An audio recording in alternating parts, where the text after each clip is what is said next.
Princes and Priests. Chapter 20. A Deadly Turn. The attack came with the sun and hit the nomads just the same as before. Oirion found himself in the center of the battle, even though he had not really wanted to be. He was fighting against men whom he should have been calling brother. Whoever was in command of the church army was not very smart or was very young and inexperienced. In either case, he had no idea what he was doing. By mid-morning, the church had charged 3 more times. The power they possessed the day before seemed to have been lost.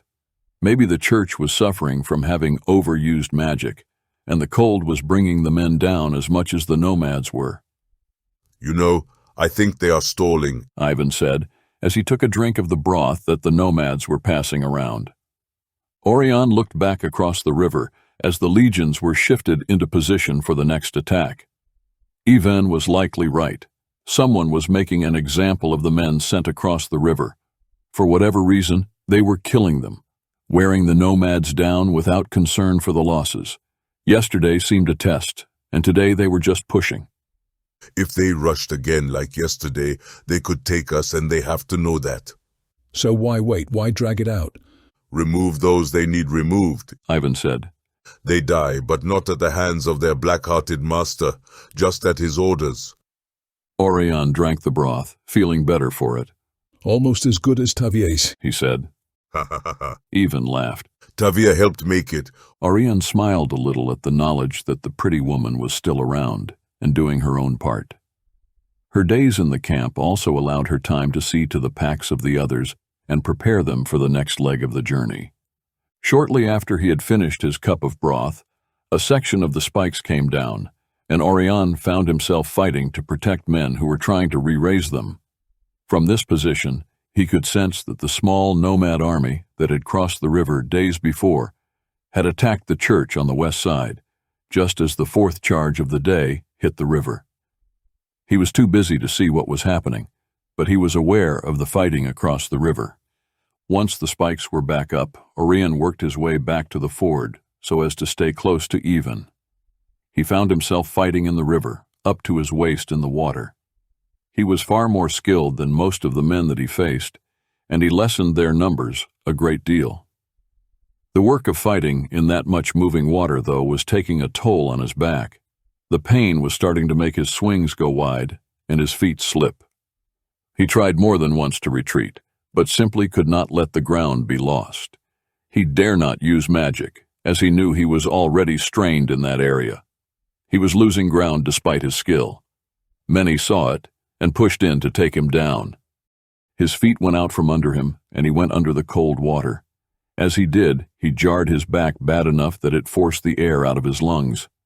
Someone grabbed hold of him and jerked him up out of the water.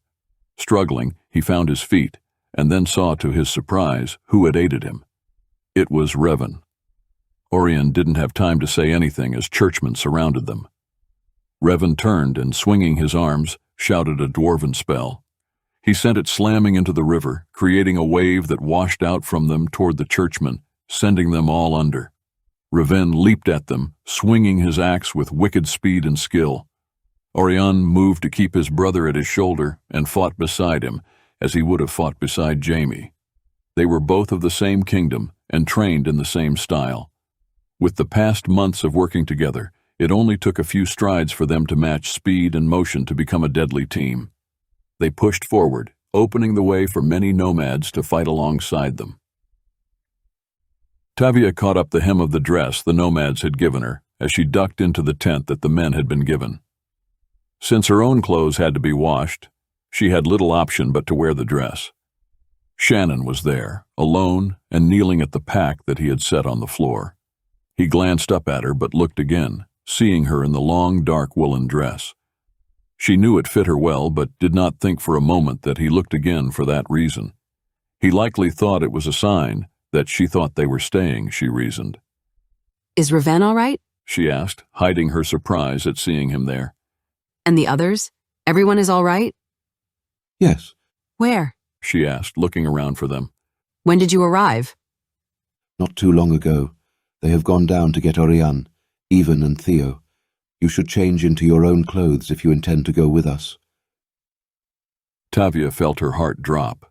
They had to be here. They had to be part of this battle, or it wouldn't matter where they went. They need us, She said. You would abandon them? They are not my concern. But orcs are? He looked back at her. That was magic on magic. It was not open battle. This battle will cost you no more than that one, and it was a battle. I saw the bodies of the dead, from both sides. Shannon rose from the pack, looking at her. I have aided them already, in my own way. I think we should go. How have you aided them? They will have allies. Will they win? I do not think so. Then you cost Pert allies, you cost your god allies, and you allow the church to once again crush those who could be saved if you would choose it? I do not have that power. Yes, you do, She said a bit angrily. and we both know it. He stood facing her, not about to say anything else. He grabbed the strap of his pack to put it on, but she moved faster and snatched it out of his hand. She tossed it aside and stood solid and upset before him. I cannot risk open battle. He said softly to her. Can you risk the demons of Pert conquering another race? Will you walk away and give them that? She reached out and touched his arm softly. Land by land they take and take. Soon they will have so much that no force in heaven or in the world will be able to challenge them. Where do you make a stand? Do you wish to see me fall? He asked her, dropping the whisper to talk to her in the voice of a normal man, something she felt oddly honored by. She knew he had done it for Oirion a few times, to drive home some point or other, but this was different. Please, She begged him. help them. They will fall without you. Do you wish to see me fall? He asked her again. She reached out and touched his cheek softly, catching a strand of long hair that had escaped from his braid. It was a sign that he was tired, and she knew it. He never had so much as a strand out of place for months, but now was struggling to maintain his image. No, She said. I do not wish to see you fall. I know you are tired, and I know that you think this is more than you can handle, but you're wrong. She looked from that strand of hair to his eyes, wishing she could just tell him how she knew. She wished she could say that Travis was an avatar, and that they were brought here for a reason. She couldn't, and she knew it, but she wished that she could. I do not wish to be here, and I do not wish to ask you to do this. I would rather sit over tea and talk of far finer things. He caught her hand as she drew her fingers along the length of his hair. You have no idea what you are asking me to do. She knew that he wasn't going to do it. He had made up his mind and was leaving. She wanted to reason with him, but had no idea what to say. She also knew Travis would not go. She would have to stay here until the battle was over, Please. was all that she could manage to say. Go change your clothes. You cannot ride horses in that. She felt tears again. Ignoring them, she had to look away. With a touch of his gloved hand, he turned her face back to look at him. Tavia, go get dressed. She shook her head. No, you go if you have to, but I would rather die here than let them take another race. I have seen so many fall. I will not watch another. She had said too much, and once again turned away from him. He did not need to have any idea who she was, and the fact that she had even hinted at her age was a mistake she would not make again. And I haven't? He asked. She shook her head, not even wanting to deal with that comment. No more. If Jerome himself was here, I would agree, but he's not. He is 1,000 miles away, looking for a group of fleeing cowards. He is not looking for you here, not here of all places. He knows that you're tired and on the run, and expects nothing less. Do what you do. In the end, there is no place to hide, and he will have what he wants if we do not stand up to him while we can. I, at least, will die here, and not live to see the day that Shannon gets backed into a corner. Shannon took hold of her arm and turned her to look at him again. Please, Tavia, get dressed. Do not make me leave you here. She looked for a moment at the hand that held her arm. Seeing again the depth of the heavens in the eyes of her son, she could hear that voice and knew that she could not go. She wanted to. She would have loved to just go, to save her friends and run from battle, but it was not an option. I would love to run from this. I would love to pretend that you really care enough about me, that your appeal is sincere. But what am I compared to an entire people? I am just another nomad from another land, and what's one more added to those who will die here? You're not being reasonable. I'm sorry you feel that way. I'm sorry you don't think it worth your time to aid them, and I am sorry that I can't just leave here. What do I have to do to make you just go get dressed and come with us? Oirion and the others need you. You hold them together. It was an odd blessing that he had not said it was he who needed her, just them. Tavia knew if he had said that it was he who needed her, she might have gone. She pulled her arm free. She had nothing more to say. He would go, and they would fall, and battle by battle, it would be over. Not even death would be an escape now. She headed for the door, but he caught her hand again. Are you going to go get changed? No, She said. She had to jerk her hand away to be free of his grip, and then she was out the door. She felt that she had failed and wanted to just collapse in tears, but made herself walk away, back to the fire where the cooking was. She didn't look back to see Shannon standing outside the tent, or see him snag the strand of hair back up into his braid before turning and walking for the chief's tent. At his elbow, Oirion found a young nomad who seemed to have chosen to make his place beside him. It worked well, as Raven had somehow vanished, and Oirion accepted the backup. More than once, the young fighter proved his skill and saved Oirion from injury or death. Oirion knew he should pull out of the fight, with his back in so much pain, but every man was needed. They had almost lost the river again, and he dared not pause even for a moment. He was far too close to the north bank. If nothing else, the cold water was helping numb his body. The church tactics did not change. They merely hit with more men and did not pull back. Oirion found himself throwing counterspells and prayers into the faces of the men that he faced, and they were staggered by it. The same prayers and the same God were not equal. He slammed them back, crushing them and stopping them dead in their tracks. He, like most men, fell into a sort of daze where instinct takes over and training controls one, requiring no thought. His only real objective was to push the enemy back. He was nearly at the far bank of the river with the young nomad when he took an arrow in the leg. He nearly dropped as another just missed his head, and 3 more sliced into the water. The nomad yelled and dove at Oirion, pushing him down and saving him from a whole host of arrows aimed at him. Traitor! Oirion heard someone yell at him in Purtan, just before he and the young man went under the surface. They came up facing an attack charging down on them, aimed at Oirion. The young nomad had several arrows in his back and one in the side of his leg. Oirion held on to him, backing up as the charge came at them. He recognized one of the men and nearly came to a stop. He would have stood there, stunned and in shock, to be killed if the troll-masked shaman had not charged in with his horse at that moment and blocked the way. The shaman thrust his staff up. Light shot out of the orb at the top and forced the priest back. The heat of the burning light on the staff made the water hiss and the air shiver. The charge was stopped, and the church was forced to withdraw out of the water.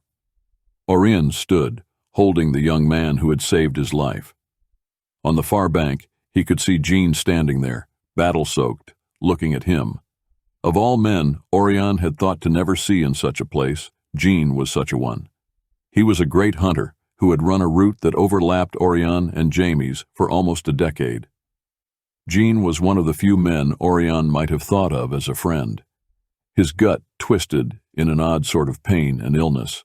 Everything he loved was being ripped away from him, right down to his last friend.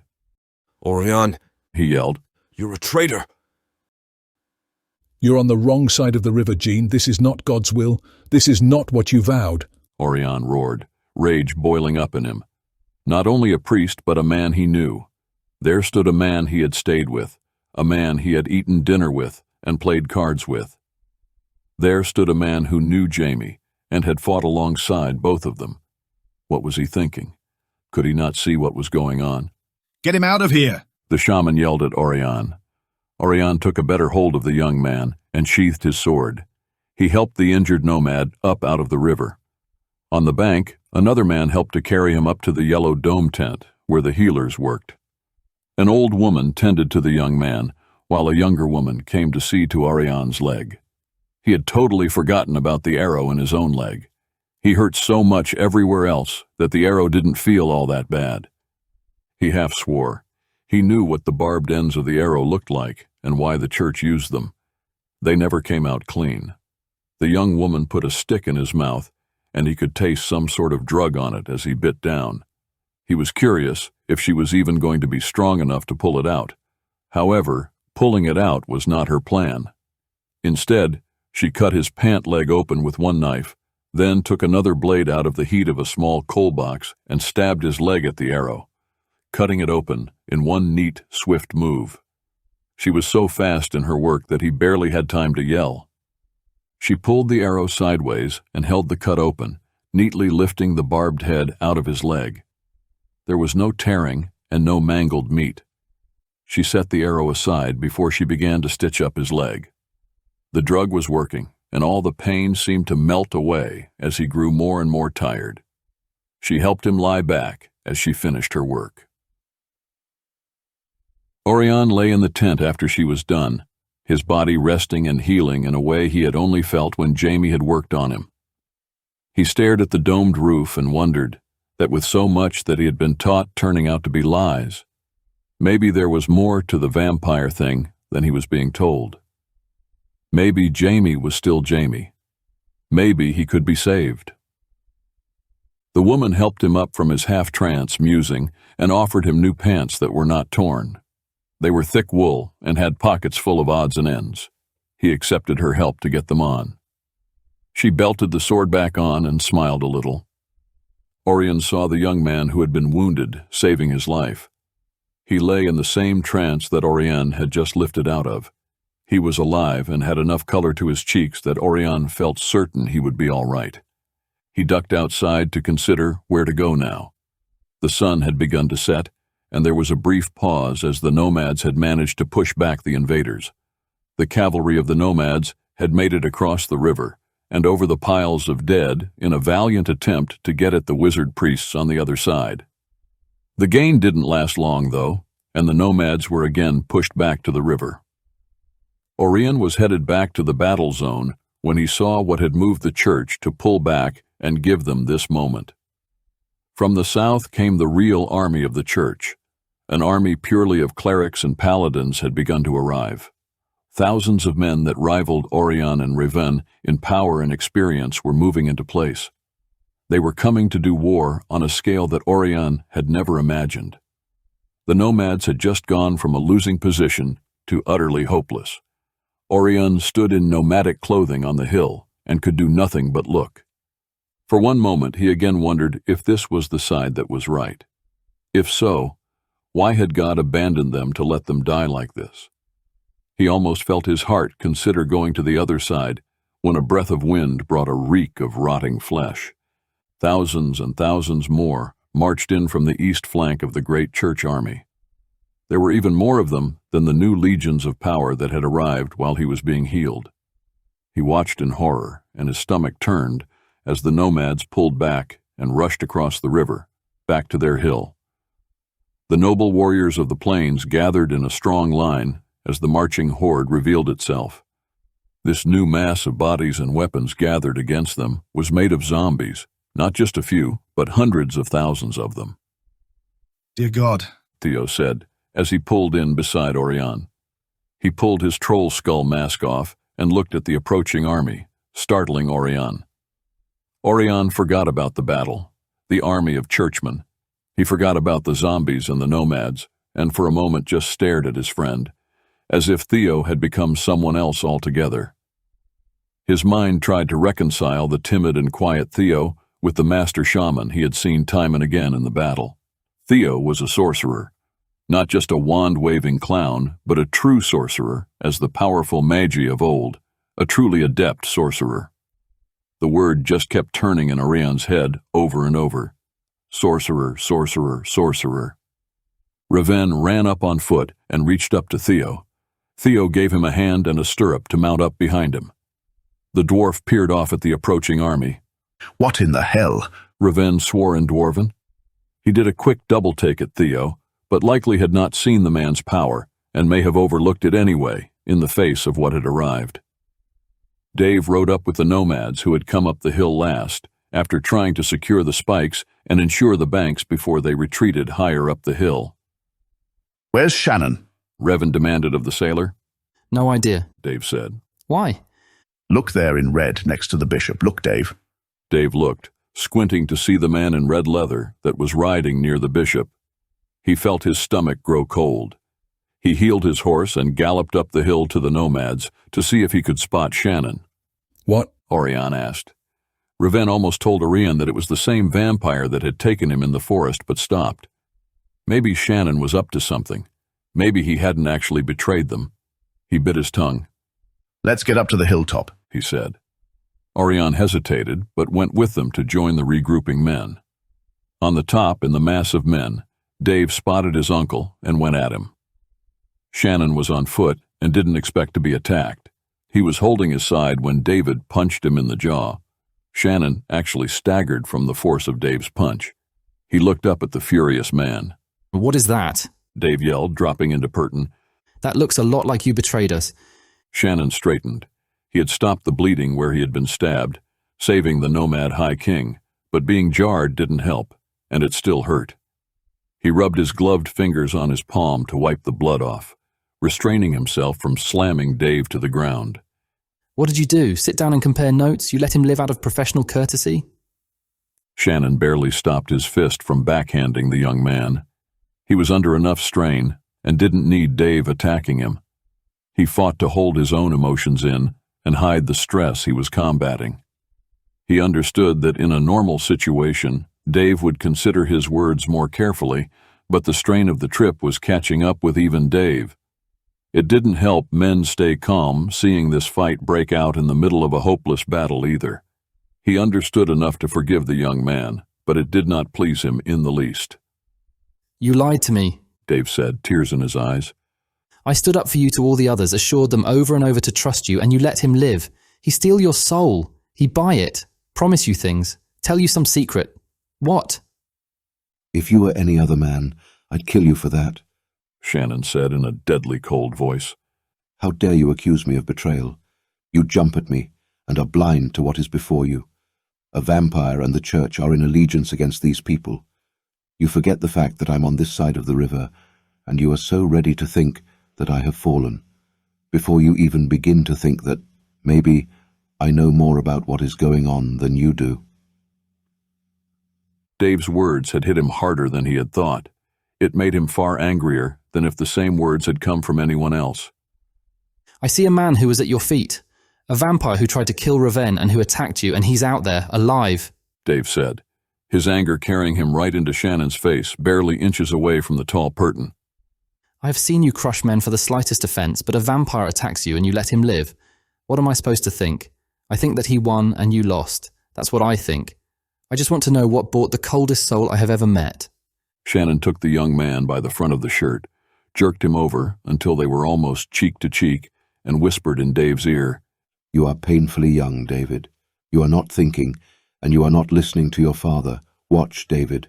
And before you ever accuse me again, you damn well better have all the facts. He is alive. You had every chance and every reason to kill him, Dave said, his anger beginning to give way to fear. You disappoint me. The more you see me, the less you seem to know. Wake up, David, and look at this all again, and be very careful that you never make me so mad as to raise my fist against you. Next time, I will carry it through. He shoved Dave back hard, making him trip and fall. Shannon angrily walked away, grabbed the reins of a horse, mounted and rode down river at a gallop. What was that about? Ivan asked, helping Dave up. I pissed him off, I think, Dave said, shaking, as he remembered just how dangerously close to death a man comes when he upsets Shannon. You all right? Ivan asked. Dave looked back to the battlefield below and felt sickened as the reek blew up the hill at them. He felt a chill at knowing that Shannon had let the vampire live, that he had not killed the monster when he could have. He held his elbows and watched. The vampire below moved from the church position. He rode to the next hill over and began to form up his army around himself, with what had to be an awesome view of the whole vast army, red-stained battlefield, body-filled river, and the hills about him. Without a doubt, he had taken up a defensive stance. The zombies shuffled to set up on the hillsides. The question that began to weigh on the minds of the nomads and the men with them was if the zombies would wait for light to attack or if they would begin an assault in the dark. Tonight, there would be guards up all night along the banks. Raven didn't bother to point out that the zombies would not be stopped or slowed by the spikes in the river. They would feel no pain. Instead, he chose to stand at a fire with Oirion, watch the sun go down, and pray to whatever gods of light that might hear a lone dwarf. Dave felt sickened, angry, and betrayed. He wanted to believe that there was something he was being blind to, but then he would catch a whiff of the reek. The smell of the army on the other side of the river was inescapable. Crouched at a fire, he held his elbows and tried not to think about it. Here. Kelly offered down a piece of flat bread that held a thick stew in the bowl it made in her hand. It was hot and came with a crude wooden spoon. She had one for herself and sank to sit beside him. She was plastered with the residue of battle. Her hands, however, had been meticulously cleaned. His were not so clean, but good enough to eat with, he figured. He looked at her for a moment. Seen the others? He asked, his gut too tight to eat just yet. She glanced up from taking a bite. Saw Theo just a bit ago and Oirion early on. I saw Oirion not too long ago, he said. What about Ivan? Kelly asked. He's around, Dave said, then took a small bite. You all right, Dave? She asked. I thought you'd been in battles before. Oh, I have, not this big, but I have seen enough death. He drew a deep, shuddering breath and looked at her. The vampire that is in control of those zombies is the one that took Raven in the Forest of the Damned. She looked up, ignoring her meal a moment. You worried that Shannon lost? She asked. Sort of. The idea of Shannon losing was not exactly what he feared, he realized. He could not see Shannon just losing.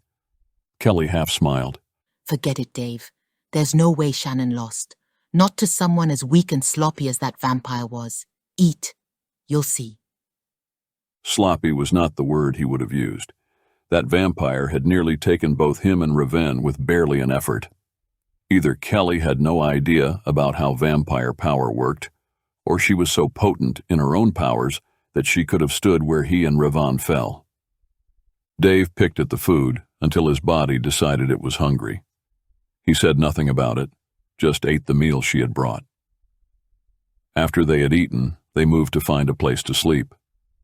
One of the nomads pointed out a dome tent for them on his way to somewhere else. It was not the tent they had before, but it was very much like it. Kelly built a small fire as Dave shook out and made the tangle of bedding into something they might share.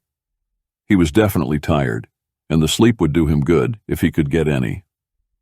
Kelly crawled in beside him and worked her way to get comfortable with a great deal of shifting. You about settled? Dave asked. Kelly grumbled at him, then draped her arm over him and lay still. Been a while since you slept alone with a man, huh? Just go to sleep, David, she said, pushing his curls out of her face. Oh, come on, Kel, how long has it been? Years. Now go to sleep. She repeated. Must have been quite the man. No, he was a traitor and spy. My mistake. Sorry. I was a stupid young fool blinded by his looks. I'm not so young or foolish now. Well, he was the fool. Kelly chuckled. I find that funny coming from a green-tide pirate. Dave smiled as he half-twisted to try to see her a little. You're the one with your arm around me. I was just being honest. Besides, my father's ship is in a million little pieces at the bottom of the ocean. I may need a new career. Maybe I might have gotten Shannon to buy me a new ship, but not likely right now. He sighed and laid his head down. Go to sleep, David. She chuckled, already drifting off. Theo was tired and looking for the others, for a place to lie down. He was leading the horse toward the camp when a woman came and took the animal from him. A younger woman walked up and took his hand, slipping hers into his. I can show you a place to lie down, she offered. Theo smiled, understanding her words through the magic of the staff, and let her lead him away. They went to a tent that was on the far north side of the camp. She held the door open. My family is on night watch. No one will be coming. He ducked in, wondering about the customs of the people, not really sure what her intentions were. She closed the door and added to the fire. She motioned him to the pile of furs near the heat. He sat and watched her reveal her intentions as she slid off her clothes. He didn't think he needed to understand anything she might say, and set the staff aside as she knelt before him. There were, apparently, perks to being the youngest shaman. Theo did his best to live up to any expectations. Dave woke before the sun was up, but stayed where he was, warm and comfortable in the bed. He lay awake listening to the noise of the camp as men got ready to meet the battle that was sure to hit them hard today. When they had first arrived here, it had seemed that Shannon was going to take them away, that they would slip past all this. But then he had changed his mind without explanation. Dave had never argued with Shannon about anything, and wasn't about to start at that moment. Whatever his reasons, Dave figured Shannon must have had good ones. The others had not argued either. Kelly had just looked at Shannon a long moment, then nodded once. That was it. It seemed they had all decided to stay. Dave just wished he knew why. It had to do with the vampire, he was certain. Dave felt sickened even thinking about it. It was some time before Kelly rolled and shifted sleepily under the blanket. He knew it was past the time they should have been up, but going to a losing battle was just not what he wanted to do. She stared up at the ceiling of the dome tent for a moment, just lying there quietly. With her there next to him, she felt more like a woman to him than she ever had, and it was just nice to lie there with someone. We need to get up, Dave, she said. I know, he said with a heavy sigh. I'm just not looking forward to dying later today. You won't. She sat up on an elbow and smiled. You'll do fine. She kissed him in a friendly sort of big sister way, but that was not what it remained. With the strain of the death around them, the long trip and the warm comfort that was right there, Dave reacted. He half surprised himself with it, but then, when she didn't object, just looked a little startled at him, he moved to follow it up. She didn't object to that either. It was Ivan's voice outside the tent that made them stop. Dave swore in various pirate curses as he pulled away, began to dig to find his clothes and get them on before Ivan entered the tent. Since they were not in their own tent, Dave wondered how the hell anyone had found them, let alone Ivan of all people. Kelly found her clothes, dressed with a calm speed, and had her belt buckled on as Ivan ducked in carrying a basket. He was chuckling at something from outside. He knelt on a knee, the dome roof being far too low for him to stand in. Dave jerked on his tunic and grabbed for his fur vest. What time is it? Kelly asked. Breakfast time. Ivan grinned. He set the basket down. You two were really hard to find. He sank back. They want us on the river before it gets light. Shannon is convinced that once the sun is up enough and the commander can see us, they will move. He wants us in place by then. So Shannon is in command then? Kelly asked. When is he not? Ivan replied. Once they had the meal of dried meat boiled into a mash and stuffed inside a piece of flat bread, Ivan ducked out. Kelly moved to the door, but Dave stopped her. He wanted to say something to her, to cement some sort of bond that would be real, but he had no idea what to say. All he could do was stand there with his hand on her arm. Be safe today, Kel, he finally said. She looked at Dave and smiled a little. Let us go see what the day brings. Theo. Raven stuck his head in the door. Theo sat up startled. He was totally lost for a moment, and then saw his friend's face in the light of the embers. Get up, man. We have to get in place. What time is it? About an hour until it starts to get light. Theo groaned and pulled free of the sleeping woman. He got dressed, picked up his staff, and left her asleep. Ducking out, he was quickly woken up the rest of the way by the cold air on his bare skin. What's going on that we have to be up? I haven't hardly even slept at all. Poor baby, Raven said sarcastically. You don't have to tell anyone, Theo said. Why not? They'd all be proud of you. Yeah, well, in case you forgot, my wife just died months ago. It seems longer, Raven said, remembering. Sorry, Theo, we tried, you know. Yeah, well, such is life. It could be worse. I might have actually loved her. He shrugged. It was an arranged thing. Still, I'd appreciate it if you didn't go telling people. All right. Not that I think they would care. I mean, you're using a forbidden power, and even Oirion seems to have looked the other way about it. That's because he's all distracted and resting with his own dilemmas. You don't seem too upset either, though. I am used to doing what has to be done, and I usually work alone in the middle of nowhere. I have broken rules of my own to do what was right. Raven scowled a little. I wonder if he would even do anything about it. You are not bound by the vows that Oirion is bound to uphold, but he is a law enforcer of the church. Sorcery is forbidden, as heresy, blasphemy, and deemed evil. He would be forced by his vows and moral standing to either kill you or turn you over to the church. Or, Raven shrugged, maybe, just maybe not, considering all that we've been through together. It depends on if he breaks a few vows on this trip or not. It's easier to look the other way and forget if you have your own flaws. But he's so damned righteous, he might well make it through and get even more anal retentive and superior than he is now. It won't last.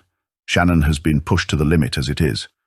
If Oirion pushes much harder, Shannon's going to drop him. Besides, Theo, Shannon already threatened that if anyone makes a move against you, that he'll get involved. And that means a dead priest if Oirion tried it. So what are we doing? We're going down to the water to raise the spikes when it's time. Seeing us there will help encourage the men. Then, when the time is right, we'll mount up and hit the front of the church. Why? Did we really want to be seen by the church? Because, Raven said, we have enough power as a group to throw off the church and to make a dent in it. We might encourage the nomads to hit hard and fearlessly. My paint smeared too badly? I can't tell in this light. It's sort of impressive looking, Theo. I wouldn't have known it was you. Theo and Raven hiked halfway down the hill, joining the others.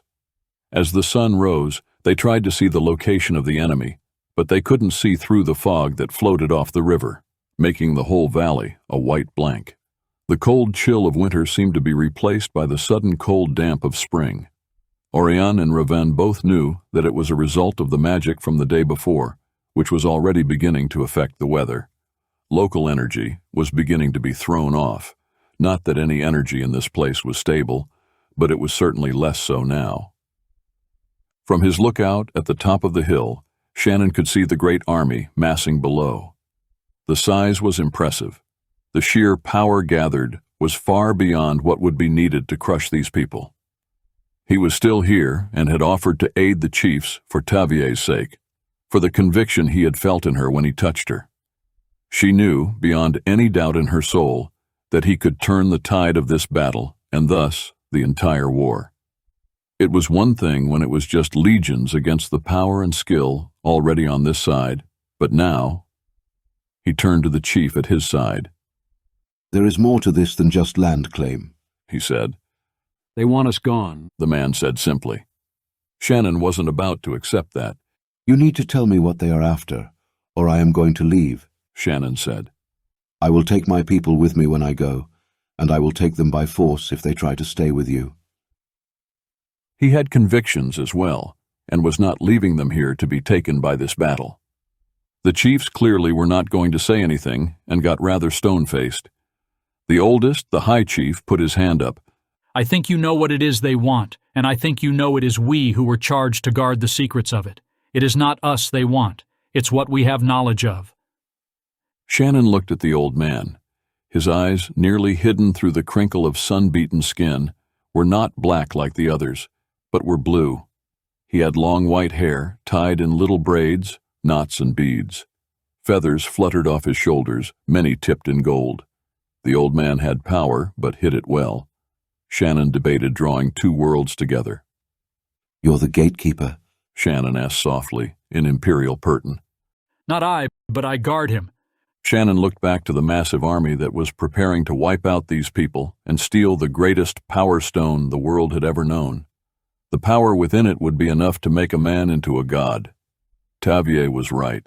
This battle would make or break the war with Jerome. If Shannon had just left when he wanted, he'd have not spent the time to look and realize how bad this was for the world. Open warfare was not Shannon's tactic, and for good reason. But this time, the damage would be worse if he left than the chance he might lose. Jerome would not be looking for him here, and if he was careful, he could pull as much power as he needed off the battle itself. If he washed it through the storms that were bound to happen, he might conceal his presence. Jerome had sent an army to win this battle, to free his mind for the hunt for Shannon. Jerome had clearly planned this war against the nomads for some time, but his desire to recapture Shannon was obsessive in a way that only the insane can sustain. This enormous army was an army that simply could not be replaced easily. It would definitely ripple out over the world to have so many of Jerome's servants die. Part of Shannon cringed away from the very thought of what he was thinking of doing. He showed no outward sign and knew he would not alter what he had put into motion, but somewhere within him there still resided the capacity for mercy.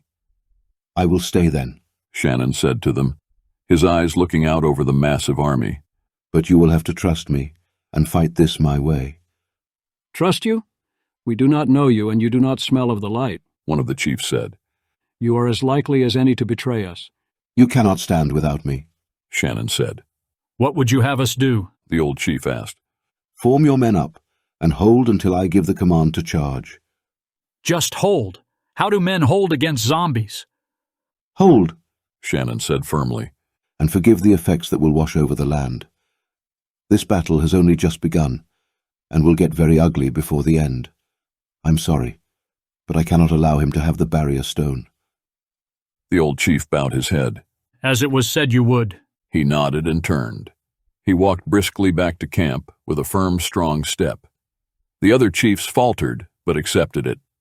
Shannon looked back to the battle knowing what was about to happen, and how many good men were about to die. He caught the reins of the horse he had been given and mounted up. He drew a slow, deep breath and steadied himself for the first great battle that he was about to enter into since he had taken back Norwood. That battle had been barely a fraction of this size, and he had led it with a sword, not magic.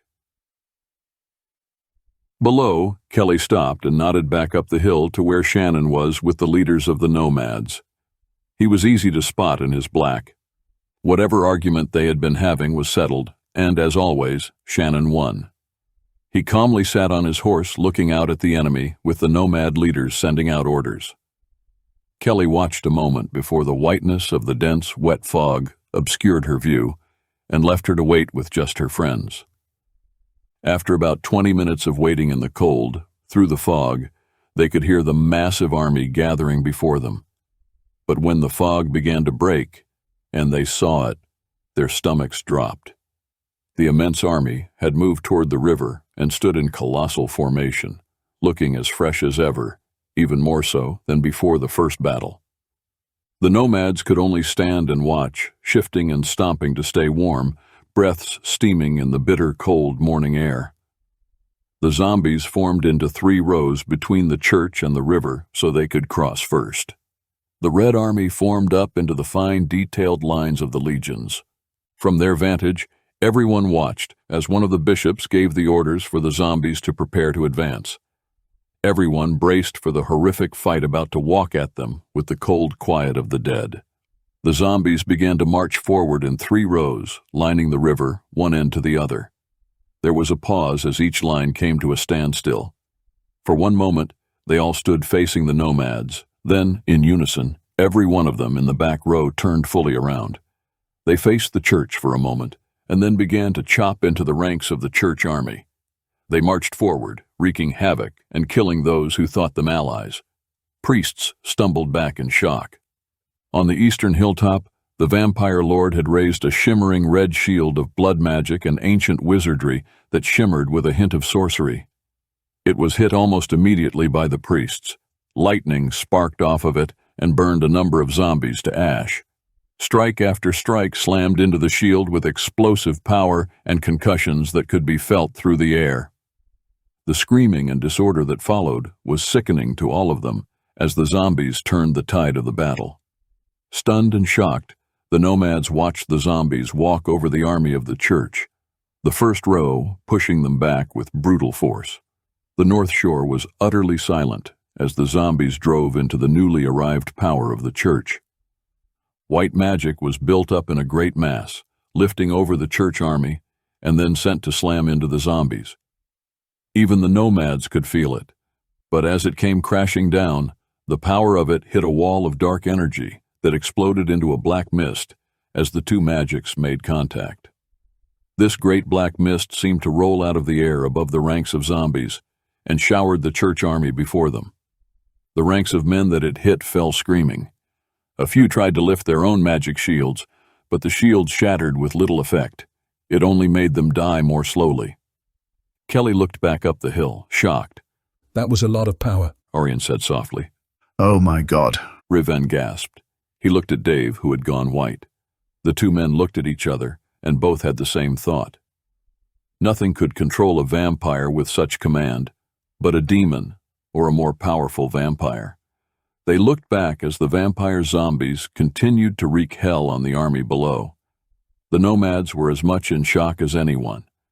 They had been living next to the zombies for generations, in fear of them, and now they were on the same side. Maybe that vampire doesn't like the church, Ivan offered, not sure what to think. The enormous amount of power that was being traded was one thing that everyone had to agree on. With the reek of the zombies, though, no priest would be able to tell if the source of it was black or not, but it certainly had seemed to be so for its awesome reaction to the magic of the church. The greatest question was, why would such black power rise up to aid the nomads? Riven decided to try to not think about it too hard. The second row of zombies waited. Then, in unison, they also moved to hit the church. The zombies on the flanks seemed to wake up and hit the church from either side. Out of the blue sky, bolts of black lightning cracked down in aimed focus at the church's army below. The power behind the attack on the vampire faltered for a moment. Wow, Riven said, swallowing hard and looking back up the hill at Shannon. That brief pause was all there was before the attack on the vampire started again. The church legions began to move forward to attack the zombies with order and power. The nomads watched as the paladins moved in to take on the zombies. Those who knew how zombies behaved had to be impressed with the skill and ability of the men who fought them. The massive army held the zombie advance as long as the paladins remained, but as the paladins were pulled down, the third row of zombies joined the attack, advancing and pushing the churchmen farther back from the river.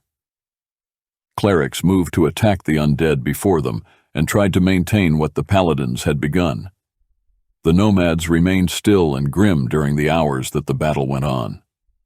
The legion of clerics was at its end, but so too were the zombies, as the shield of the vampire finally shattered under the bombardment of power. Sun from the clear sky above hit him, setting him on fire. He died painfully, his scream reaching even those on the far hill. The zombie army crumpled as one. Dave owed Shannon an apology, and he knew it. Shannon had turned the tide of the battle, and there was no doubt whatsoever about it. The nomads might actually have a hope to survive this day. Just as the horde dropped, a man ran up the riverbank shouting, "The Graysons are coming." Who are the Graysons? Dave asked. Tribes to the southeast. Kava shrugged. They are disjointed hill tribes that had too many internal problems to be gathered and were too spread out to be deemed a threat to the church. They are like hobgoblins, better left alone.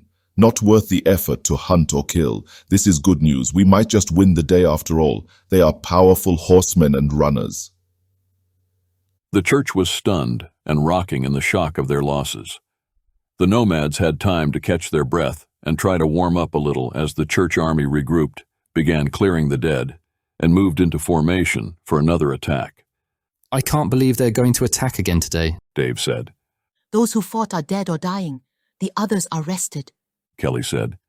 Their army is so massive and the hills limit them so much, they simply cannot all fight at once. The sun was well overhead when the churchmen once again rushed the river. Shannon lifted his arm above and held it a moment.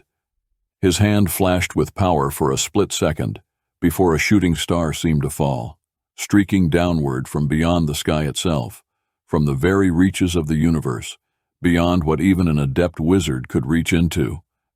It burned its way toward the earth with a stream of shimmering ice behind it, growing larger and brighter as it came. The meteorite hit the river as a ball of heat and light that was impossible to look at. Few of the churchmen saw it. Those who did either had no idea what it was or had no way to aid those in the river. For one moment, nothing happened. Then it exploded with a massive boom that sent fire and boiling water in all directions. Black oil flung out from the fragments of fire. The slick, burning blackness coated the river and splattered out on the land. Any men that it touched were instantly ignited by inextinguishable flames. They screamed and tried to get it off, to snuff it out, but their efforts failed. Even worse, it took only a moment of touching a surface to erupt in flames. The heat of the sudden inferno was enough to drive back men on both sides of the river and make horses wild. No one in the river or on its banks survived. Frozen ground melted in a gust of steam that swirled upward with the smoke of the fire. Flames washed up against the far bank, setting the bushes and whatever vegetation was left on fire as well. Men tried to stomp it out, only to get the oil on them and be included in the flames. The church tried many different ways to put the fire out, often nullifying each other's magics as they all scrambled to stop it. It lasted only so long, though, before it outreached its life and dropped away into normal flames that were quickly smothered. In an odd sudden silence on both sides, all heard the horns of the Graysons.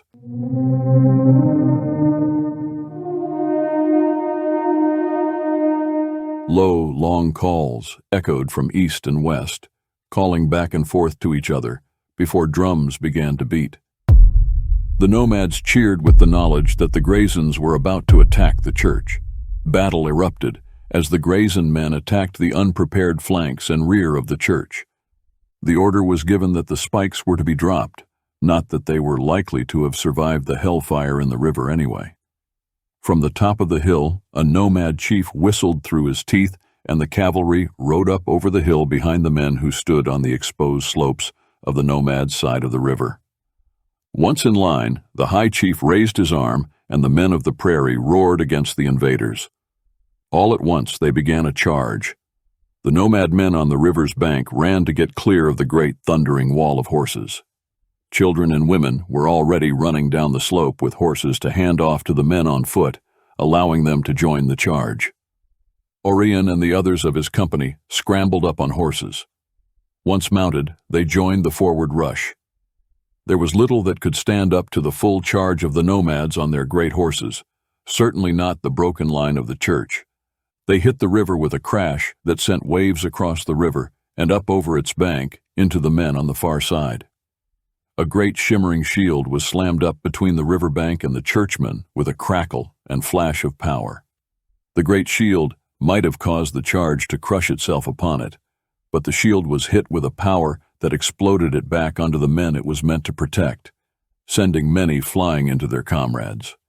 The charge of the nomads never faltered. The great horses of the plains were barely even slowed by the carpet of dead covering the half-thawed ground.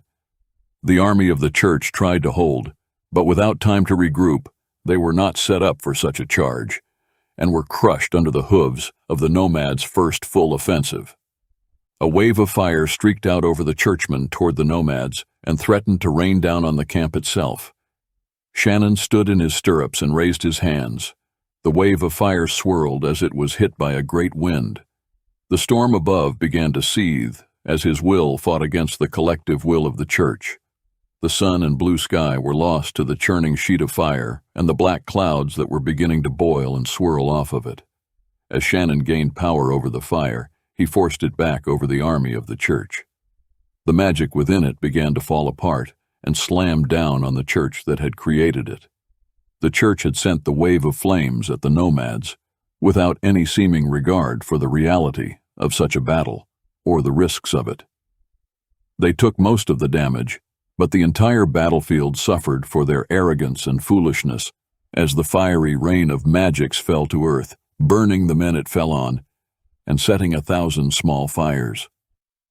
The flaming ranks of men broke formation, screaming and trying to beat the fire out of their own clothing and that of their comrades. Chaos was starting to break the church into manageable pieces, with their great magics countered with fire everywhere. and the fierce attacks on the flanks by the Grazens, the church army was falling apart. The clouds began to boil, rolling over and over back into themselves, while streaks of multicolored lightning cracked out in all directions. The power balance was thrown off, and the energy of the area was now beginning to storm by itself, without the involvement of any external magic. The angry shifting power of the warp storm began to prickle everyone's skin, in a dark warning from the earth itself. Above them, the sky began to growl in answer to the building rage of the storm. Shannon once again raised his arm, almost negligently. The clouds were ripped open, lightning struck downward, and the building storm tore itself apart. Howling winds hit them all, and the fiery rain became a muddle of fragments of ice and burning embers. If the power had not been broken down and dispersed, a warp would have begun, which would have affected all in its wake. Such a battle had created both the Ulam-Ar orcs and the Sphinx. By breaking the power down, Shannon was able to draw in as much energy as he needed for the battle, even if it wasn't the right energy to use for his own body. The magic battle went on above the battle of the men, building and breaking to the point that the churchmen on the ground were desperate to find shelter, but had no place to go. The nomads had met the day expecting to die, and were not about to waste the chance to make as big an impact as possible. Despite the hailstorm and the madness of it all, they were relentless. They just went with the war, and wherever the battle drew them. They chased the fleeing churchmen down. Much of the battle was drawn down the river and away from the magic battle that filled the sky. The smoke of the fire and the thick clouds of magic made the time of day unknowable. It might have been day or night. No one could tell. Lightning and fire illuminated the sky and gave them the means to fight in the murky darkness. Eventually, the nomad corps met their clansmen where the church had once stood. Battle raged all around them, but in the center of it all, allies met. Dave wiped soot and sweat off of his face. The storm above had driven away winter, and the heat was leaving them sweat-soaked inside their winter clothes. "David!" He heard a familiar voice call. Looking for it, as he caught his breath, he spotted the last person he thought to see in the middle of this battle. He stood in his stirrups and raised his arms. "Captain!" Elliot cut through the nomads, who were gathering to reform and charge again, and reached his son. He grabbed Dave's arm and held on with a firm grip. "I thought you were lost," he said in Pertan. "You all right?" "I am now. You?" Ha ha ha. Elliot laughed and tossed his damp curly hair with his usual easy manner. "How could I not be? My son is alive and looking like a hell of a warrior. You'll make a right pirate yet." He looked up at the sky as it cracked with an extra loud growl. "Shannon?" "I expect so," Dave said. "That's not good," Elliot said, concerned. "I really pissed him off, Dad. I accused him of something I should have known better." "That's not good, but it can wait. Where is he?" "Up on the hill last I saw, but that was early this morning." "Keep your head, David. I need to find him. I'll catch up to you later. We'll swap stories." Dave smiled. "It's damn good to see you. I was worried for you." Elliot shouted and waved to his crewmen who were close by, and Dave went to join them with a shout of welcome. Elliot charged for the river to find the man in black on the other side. Thank you for staying with us during this very important battle. Your support helps us more than you know.